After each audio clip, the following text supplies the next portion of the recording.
लीलावती देवी महिला महाविद्यालय के ऑनलाइन एजुकेशन में आपका स्वागत है। पिछली क्लास में हम लोग पढ़ रहे थे राष्ट्रीय सद्भावना एवं एकता। आज हमारा टॉपिक है अंतरराष्ट्रीय सद्भावना।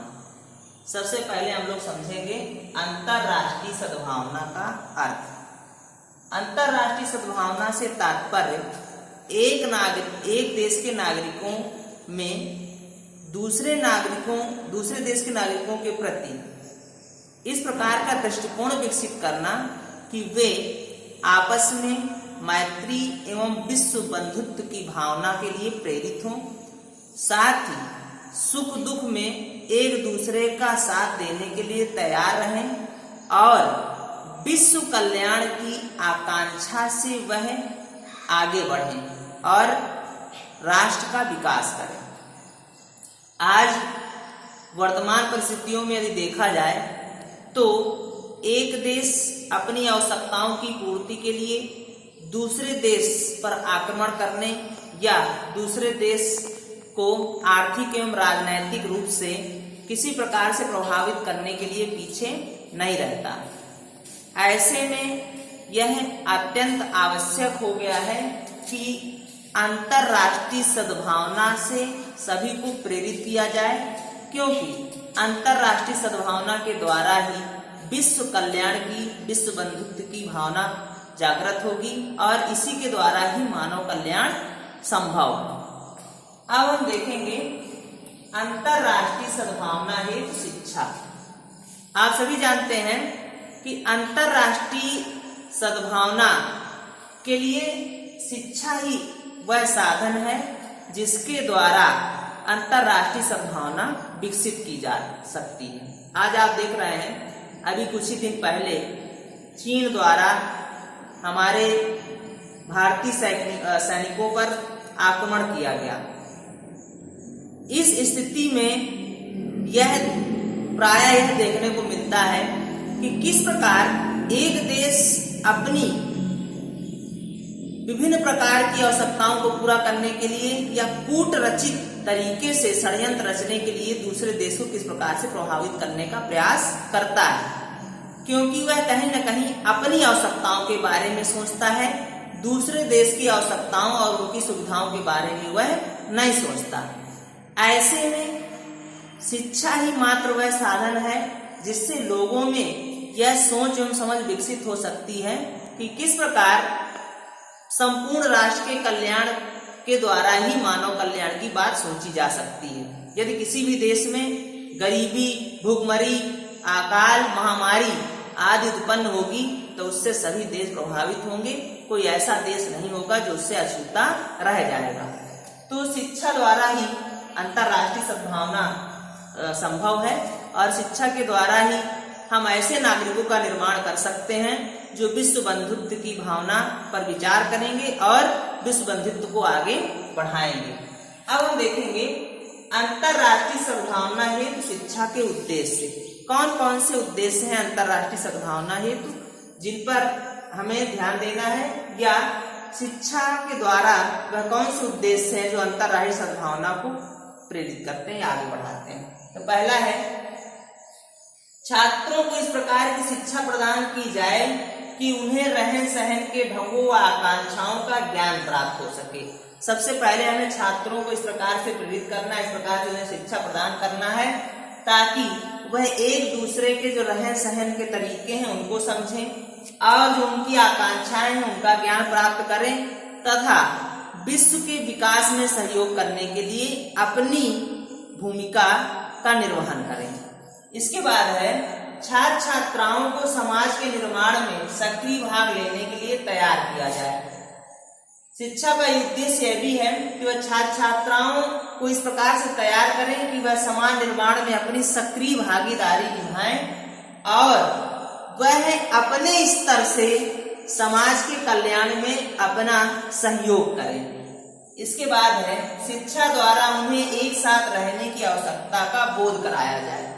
आप सभी जानते हैं कि समाज विहीन मनुष्य का कोई औचित्य नहीं है और ये हमारा समाज 2-4-10 लोगों का समाज नहीं है, यह पूरा विश्व समाज है ऐसे में एक देश को दूसरे देश की आवश्यकता है, एक जाति प्रजाति को दूसरी जाति प्रजाति की आवश्यकता है, और किस प्रकार से इन्हें आवश्यकता है, किस प्रकार से हम एक दूसरे पर आश्रित हैं, किस प्रकार से एक समाज का पूरा ताना बाना बंधा हुआ है और हमारी आवश्यकताएं दूसरे से किस प्रकार से निर्भर हैं, वह छात्र छात्राओं को बताया जाए, उसके बारे में उन्हें शिक्षा प्रदान की जाए, ज्ञान प्रदान किया जाए, ताकि वे उनकी आवश्यकताओं के बारे में समझें और अपने दायित्वों का निर्वहन करें।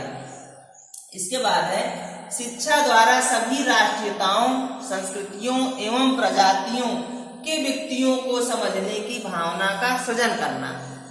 अंतरराष्ट्रीय सद्भावना में शिक्षा का उद्देश्य यह भी है कि वह जो भी राष्ट्रीयता है, कोई भी देश है, वहाँ की संस्कृति, वहाँ की रहने वाली प्रजातियों आदि को समझने की भावना का सृजन करे। मतलब कि छात्रों में ऐसी भावना जागृत हो कि वह दूसरी प्रजातियों, दूसरी संस्कृतियों और दूसरी राष्ट्रीयताओं का आदर करें।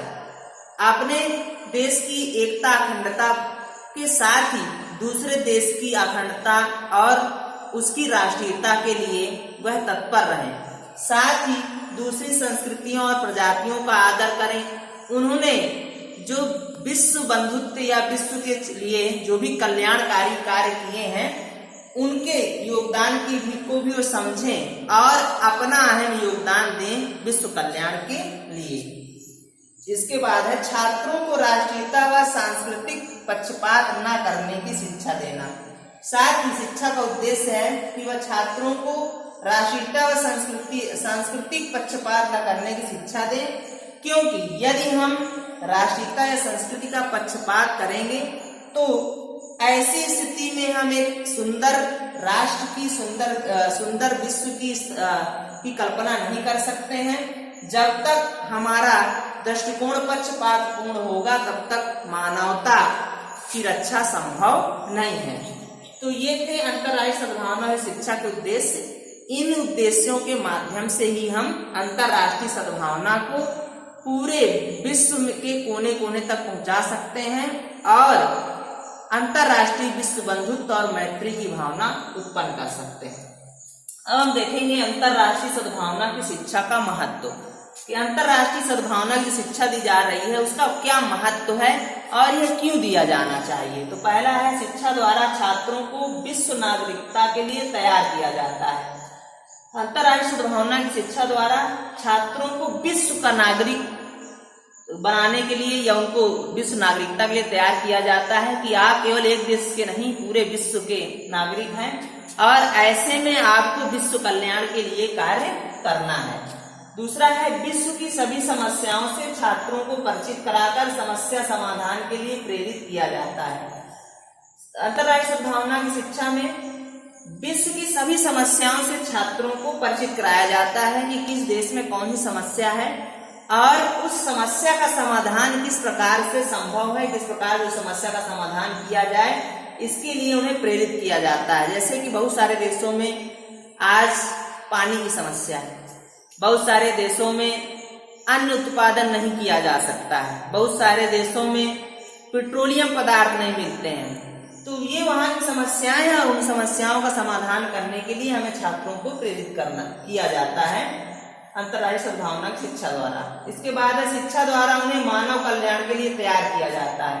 अंतरराष्ट्रीय सद्भावना की शिक्षा द्वारा मनुष्य को मानव कल्याण के लिए तैयार किया जाता है, क्योंकि जब तक हमारे अंदर मानव कल्याण की भावना नहीं होगी तब तक हम मानव कल्याण के लिए प्रेरित नहीं होंगे और उस क्षेत्र में हम कोई भी योगदान भी नहीं देंगे। तो इसलिए मानव कल्याण के लिए शिक्षा द्वारा ही तैयार किया जा सकता है।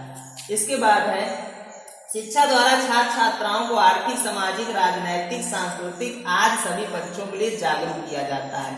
अंतरराष्ट्रीय सद्भावना की शिक्षा द्वारा छात्रों को आर्थिक, सामाजिक एवं राजनैतिक तथा सांस्कृतिक आदि पक्षों पर जागरूक किया जाता है कि किस प्रकार से एक देश दूसरे देश से आर्थिक, सामाजिक, राजनैतिक, सांस्कृतिक आदि पक्षों से जुड़ा है और किस प्रकार से उसका अहम योगदान है हमारे देश की आर्थिक व्यवस्था में और हमारे देश की राजनीतिक या सांस्कृतिक व्यवस्था में, क्योंकि सभी देश आपस में समझौता रखते हैं और एक दूसरे के सहयोग के लिए, एक दूसरे की समस्याओं में समाधान के लिए वह तत्पर रहते हैं। ऐसे में छात्रों को इसके बारे में संपूर्ण जानकारी प्रदान की जाती है। इसके बाद है विश्व समाज के लिए आस्था रखने के लिए प्रेरित किया जाता है। अंतर्राष्ट्रीय सद्भावना शिक्षा में विश्व समाज के लिए आस्था रखने मतलब संपूर्ण विश्व ही हमारा परिवार है और अपने परिवार के कल्याण के लिए हमें आस्था रखना है या हमें तत्पर रहना है। यह अंतर्राष्ट्रीय सद्भावना में शिक्षा इस प्रकार से शिक्षा दी जाती है ताकि हमारे अंदर ऐसी भावना हो कि हम वसुधैव कुटुंबकम की भावना से प्रेरित होकर कार्य करेंगे और किसी भी राष्ट्र पर या किसी भी सभ्यता या किसी भी संस्कृति पर बिना किसी प्रकार का पक्षपात किए हुए हम मानव कल्याण के बारे में सोचेंगे और मानव कल्याण को आगे बढ़ाएंगे। तो ये था अंतर्राष्ट्रीय सद्भावना। अगली क्लास में हम लोग पढ़ेंगे प्रजातांत्रिक दृष्टिकोण। आज के लिए इतना ही, धन्यवाद।